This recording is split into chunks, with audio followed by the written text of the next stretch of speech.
First tonight, people throughout Utah are still talking about that space visitor that lit up the sky early this morning.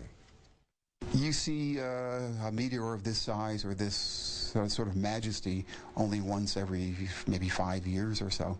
Today we've been learning about the science of that rock, that meteor that briefly turned night into day over the western United States. Alex Cabrero is in Salt Lake City. Alex, you spoke with professors at the University of Utah's astronomy department. What are they saying about this meteor? Well, Deanie, they're all saying they wish they had seen it with their own eyes, but we do have several video clips of the meteor if you haven't seen it. Of course, the one question everybody has, did it land on the ground? We spoke with several experts who say there's a pretty good chance that it did. In fact, one expert gave us an idea of where it might be, and here's a hint: Utah. 911, what is the address to your emergency? Calls came from everywhere. Ogden. I'm currently driving, but I just saw a giant blue flash in the sky, and it came down into the city. Bountiful.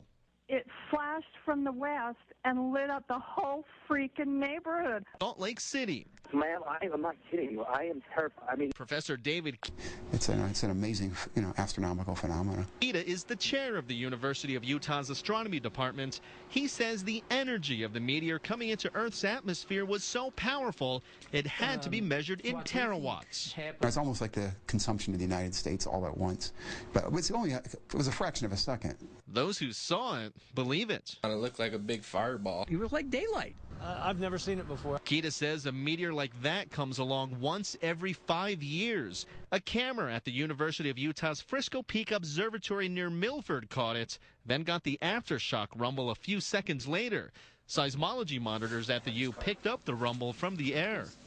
It's breaking the sound barrier, and so it is creating sonic booms, shock waves. Seth Jarvis, Clark Planetarium's director, says the meteor was about the size of a washing machine, then vaporized, breaking apart on impact. However, he says there's a good chance some of it landed.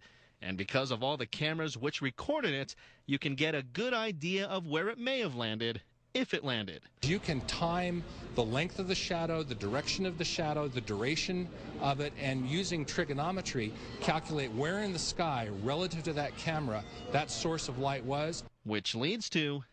It's possible that it's somewhere out in, like, West Desert, somewhere around there, but trust me, I mean, you go out there and you wander around, there's rocks on the ground all the time.